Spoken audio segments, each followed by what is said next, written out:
Sahabat Pijar TV, terima kasih sudah klik video YouTube ini. Kiranya kebenaran firman yang saudara dapatkan menerangi kehidupan saudara.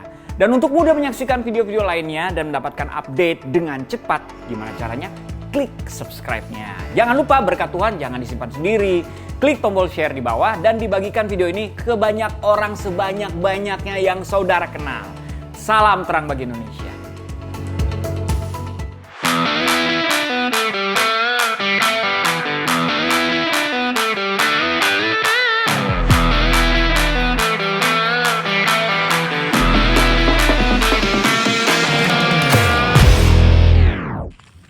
Yo, selamat bergabung di Jesus is the Answer bareng gue Christopher Tapiheru. Program ini dibuat untuk menjawab pertanyaan-pertanyaan unik, sederhana, sehari-hari, namun penting untuk dijawab berdasarkan kebenaran firman Tuhan. Program ini didukung oleh The Messenger Clothing dan Patrobas Shoes, sepatu buatan lokal Indonesia yang membanggakan. Teman-teman bisa dapetin kaos yang gue pakai ini online at Messenger Store. Patrobas Shoes juga bisa kamu dapatkan secara online di Shopee atau Tokopedia. Teman-teman juga bisa dapatkan kaos dan sepatu ini gratis dengan mengirimkan pertanyaan, cerita pengalamanmu, atau bahkan permohonan doamu ke nomor WhatsApp di bawah setelah menonton program ini. Yang terpilih akan mendapatkan giveaway dari kolaborasi Pijar TV bareng The Messenger dan Patrobas. Kali ini kita akan membahas tentang loving others. Tapi sebelumnya kita akan saksikan apa jadinya kalau sahabat muda Pijar ditanya soal berikut ini. Nama gue Aidan, umur 24, pekerjaan pegawai swasta. Nama saya Gion, umur kalau nggak salah 37. Nama saya Hugo Sebastian, umur saya 33 tahun. Saya bekerja sebagai karyawan swasta. Hai, saya Ruth, umur 29 tahun. Nama saya Demistina Wate. Nama saya Andri, usia saya 30++. Nama saya Berta, usia saya 37. Nama gue Nelson, umur gue 35 tahun. Nama gue Ari, umur 31.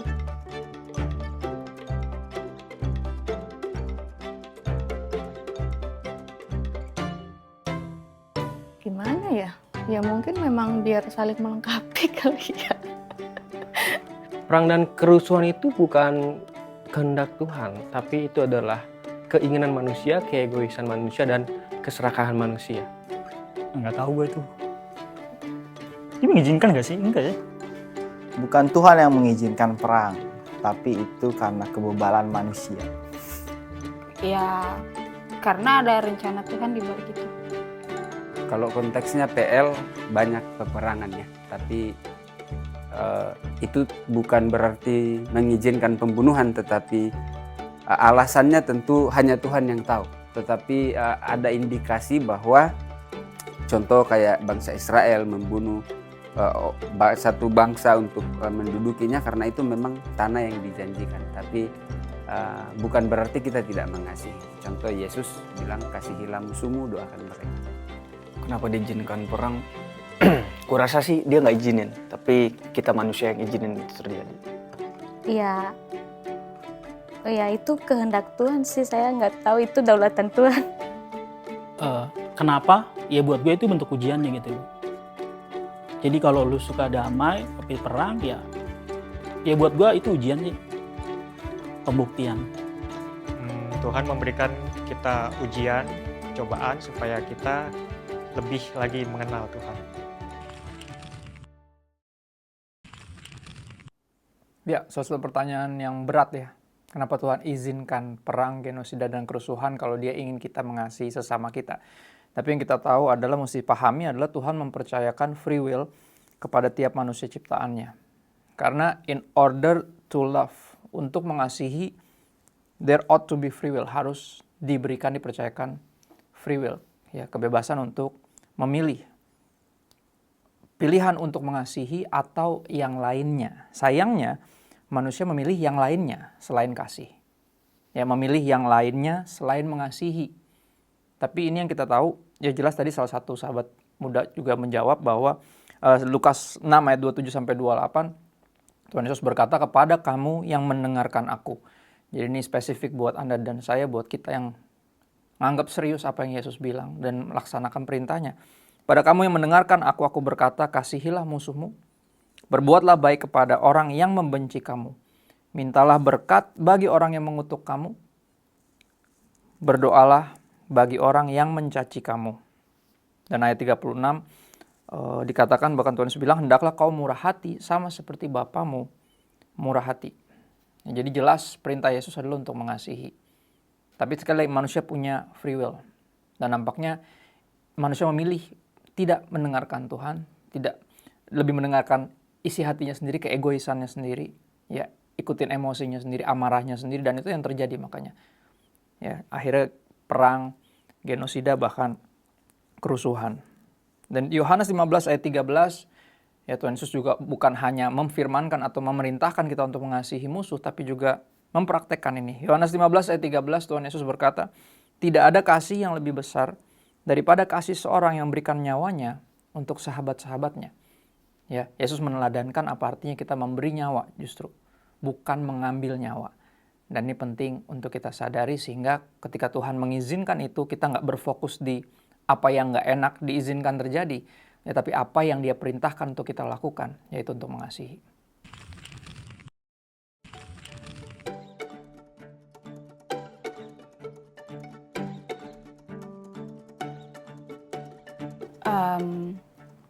Hidup kamu berharga.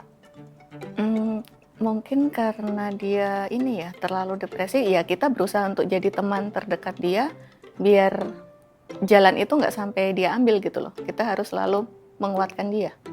Kalau dia ingin bunuh diri, pasti saya katakan kenapa?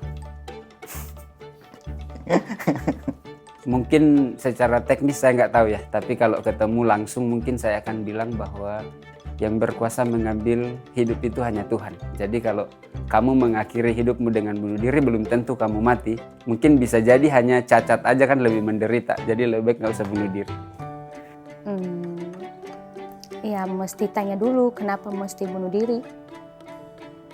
Alasannya apa gitu. Yang akan aku bilang jangan. Soalnya aku juga mau bunuh diri tapi nggak bisa.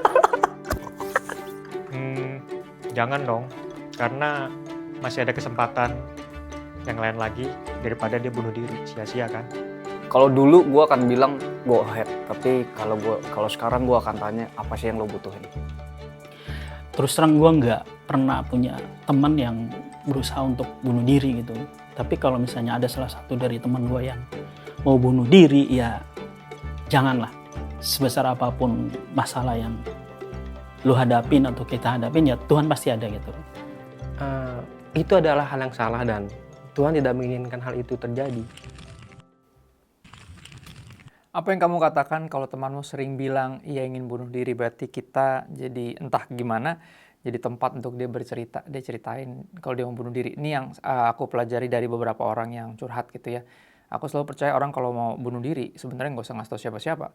Ya, cuma kalau dia milih kita untuk bercerita bahwa dia mau bunuh diri, artinya dia berharap kita bisa kasih sesuatu, bisa yakinkan dia untuk tidak melakukan hal itu. Apa yang membuat dia bisa melanjutkan hidupnya. Dan aku percaya ini satu kehormatan ya. Yang pertama harus kita lakukan adalah melakukan apa yang kita bisa untuk menolong dia. Tadi jawaban salah satu sahabat muda bagus banget. Ya, kita bantuin dia, kita tolongin dia. Kalau ada orang yang bilang mau bunuh diri, biasanya saya ajak makan dulu, saya ajak keluar, ketemuan gitu. Karena kita nggak pernah tahu apa yang dia perluin, dan yang pertama kita harus sebisa mungkin bantu dia menyediakan apa yang dia perlu. Itu yang pertama. Yang kedua, baru ketika udah kasih apa yang dia perlu, pada saat itu kita tanya kenapa. Ya, karena tiap orang pasti punya alasan sendiri. Kenapa? Tanya kenapa, dan setelah dia menceritakan semuanya, baru kita mengatakan yang sebenarnya. Tadi sekali lagi jawaban sahabat muda juga bagus. Ya, ada yang jawab bahwa hidup kita ini bukan punya kita. Kita nggak menentukan kapan kita lahir. Jelas kita nggak punya hak untuk menentukan kapan kita mati. Jadi itu kebenarannya. Dan berikutnya kebenarannya adalah gini, biasanya orang mau bunuh diri karena berpikir bahwa apa yang dia pikir segalanya nggak bisa dia dapat dalam kehidupan ini. Dan kita bisa bantu kasih tau kebenaran bahwa nggak ada segalanya yang lain selain daripada Yesus. Ya, nggak ada kesuksesan yang lain selain daripada hidup sesuai dengan kehendak Tuhan. Dan Tuhan jelas nggak berkehendak untuk kita membunuh diri kita. Ya, ketiga, pola tadi, yang pertama menyediakan apa yang dia perlu, kita bantuin dulu. Yang kedua, kita tanyakan kenapa, baru kita kasih tahu kebenaran. Ini pola yang aku dapat dari 1 Raja-Raja 19 ayat 1-8. Jadi di kisah ini Nabi Elia sempat mau bunuh diri. Ya teman-teman, nabi loh, seorang sekaliber nabi itu sempat mau bunuh diri. Yang menarik adalah malaikat Tuhan datang terus suruh dia bangun dan makanlah, dibilang kayak gitu. Jadi disuruh makan dulu. Nah uniknya bukan cuma disuruh makan, tapi disediain juga makanannya. Ya dong, kalau disuruh makan doang nggak ada makanan kan nggak mungkin. Dia dibilang di situ langsung ada. Ya udah disediakan makanan dan minuman, disuruh bangun dan makan. Berikutnya Elia akhirnya tidur lagi karena depresi, galau, nggak tahu, udah sebenarnya mau mati. Ya tidur itu kan saudaranya mati kalau kata orang-orang. Dia tidur lagi tapi dibangunin lagi sama malaikat itu dan disuruh bangun dan makanlah. Ya dia bilang perjalananmu akan jauh, kamu perlu energi. Ya akhirnya Elia setelah bangun dan makan dia kabur menyendiri ke gua di Gunung Horeb. Nah di situ Tuhan bertanya, ya apa yang kau kerjakan di sini? Apa kerjamu di sini? What are you doing here? Ngapain di sini? Yaitu seperti kalau kita bertanya kenapa mau bunuh diri. Nah Elia ceritain tuh udah hal-hal yang dia lakukan buat Tuhan. Dan dia cerita betapa dia tinggal sendirian sebagai nabi yang benar. Semuanya udah gak benar. Dia ngerasa sendiri, dia ngerasa lonely. Ya, dan Tuhan abis itu setelah nanya kenapa, Tuhan memerintahkan Elia untuk keluar ya dari persembunyian, jangan sendirian, karena orang yang bunuh diri biasanya justru malah makin parah. Ya, keinginannya makin kuat untuk bunuh diri kalau dia sendirian. Dia ngerasa gak ada yang peduli sama dia. Makanya Elia disuruh keluar dari persembunyiannya ya untuk menghadap hadirat Tuhan. Dan di sana Tuhan lucunya malah perintahin dia melakukan hal-hal yang dari dulu dia lakukan. Ya artinya kenapa Tuhan lanjutin suruh perintahin dia melakukan banyak hal, karena apa? Masih banyak yang mesti dia kerjakan dalam hidup ini. Ya jangan dia mengakhiri hidupnya. Jangan ngerasa dirinya gak berguna hanya karena dia sendirian. Ya, nah bahkan lebih jauh lagi Tuhan bahkan kasih tahu bahwa masih ada sekitar 7.000 orang Israel yang gak pernah tunduk kepada Baal, yang gak pernah menyembah yang lain selain Tuhan. Jadi Tuhan kasih tahu kepada Elia kebenarannya bahwa lu tuh gak sendiri. Dan ini 3 hal yang bisa kita lakukan kalau ada teman kita yang kerap kali kasih tahu ke kita bahwa dia membunuh diri. Kita cukupkan kebutuhannya, apa yang dia perlukan. Ya, kita tanya kenapa dan kita kasih tahu kebenarannya.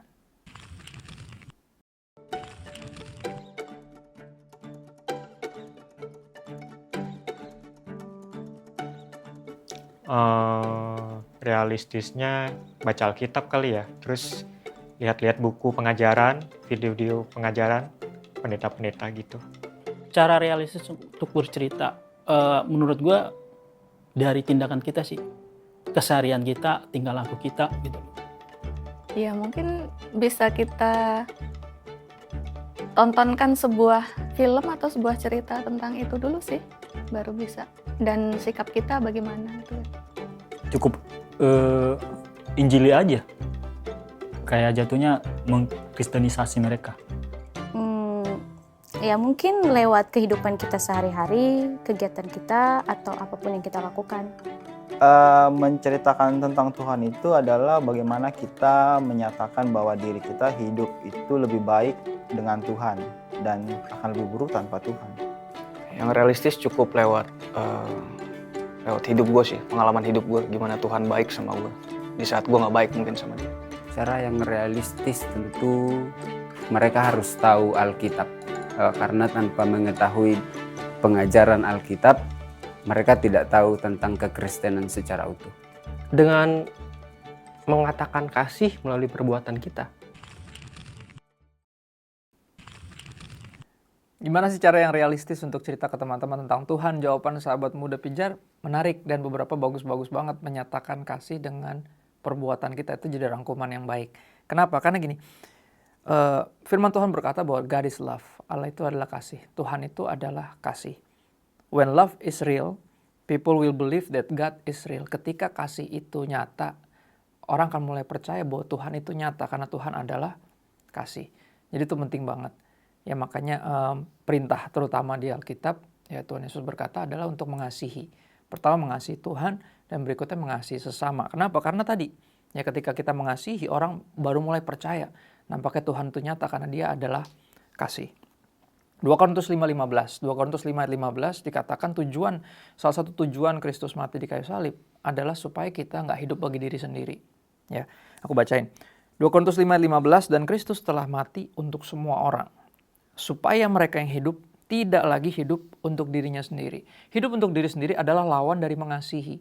Ya karena kasih tidak mementingkan dirinya sendiri. Ya. tetapi hidup untuk dia, untuk Kristus yang telah mati dan telah dibangkitkan untuk mereka. Bahkan Kristus pun juga sama. Semua yang dia lakukan, yang Yesus lakukan adalah bagi Anda dan saya, buat kita, bukan buat dirinya sendiri. Ya, and that's love. Dan penting untuk sekali lagi, God is love. When love is real, people will believe that God is real. Penting untuk kita membuktikan ya bahwa Tuhan itu nyata dengan kita mengasihi seperti Tuhan lebih dahulu mengasihi kita. Nah, berbicara tentang loving others, aku akan tutup dengan ini. Jadi 1 Yohanes 4 ayat 11, 12, dan 19. Ada 3 ayat yang sangat indah. Dikatakan seperti ini. Saudara-saudaraku yang kekasih, jikalau Allah sedemikian mengasihi kita, maka haruslah kita juga saling mengasihi. Ya, kalau kita udah dikasih sama Tuhan, kita juga harus saling mengasihi. Kasih adalah sebuah perintah, bukan sebuah saran yang bisa pilih untuk diikuti atau enggak, tapi sebuah perintah yang harus ditaati. Ya, kenapa? Karena gini, ayat 12 bilang tidak ada seorang pun yang pernah melihat Allah. Jika kita saling mengasihi, Allah tetap dalam kita dan kasihnya sempurna dalam kita. Ya, nggak ada yang pernah bisa melihat Tuhan, tapi somehow ketika kita mengasihi, saling mengasihi, ya orang bisa melihat Tuhan itu nyata. Tuhan itu ada di dalam kita dan dia hidup melalui kita. Makanya orang bisa merasakan kasih Tuhan melalui kasih kita kepada mereka. Ayat 19 dikasih tahu, alasan seorang Kristen, pengikut Kristus mengasihi harusnya adalah Tuhan. Ya, kita mengasihi karena Allah lebih dahulu mengasihi kita. Ya, ketika kita ada kesempatan untuk mengasihi sesama kita, atau bahkan rasanya diperintah, ya diperintahkan untuk mengasihi, seberat apapun itu perintah untuk mengasihi, kita harus mengingat bahwa kita telah lebih dahulu dikasihi oleh Tuhan. Ya, jadi kita kasih sesama kita seperti kita lebih dahulu dikasihi oleh Tuhan. Sahabat Pijar TV, senang banget di waktu yang singkat ini kita bisa menjawab pertanyaan-pertanyaan mengenai loving others. Program ini bisa diproduksi karena dukungan sahabat sekalian terhadap pelayanan Pijar TV.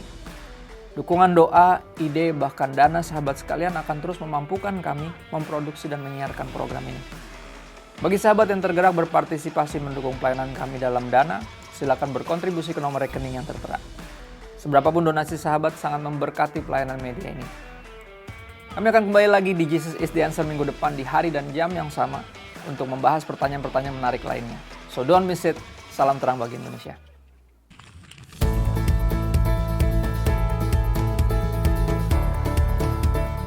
Sahabat Pijar TV, terima kasih sudah menjadi pemirsa setia program-program Pijar TV. Kami sungguh rindu agar saudara bukan saja diberkati dengan menyaksikan program-program ini, tetapi juga dapat berinteraksi dengan kami untuk berdiskusi dan bahkan didoakan melalui WhatsApp dan telepon yang tertera di layar kaca ini.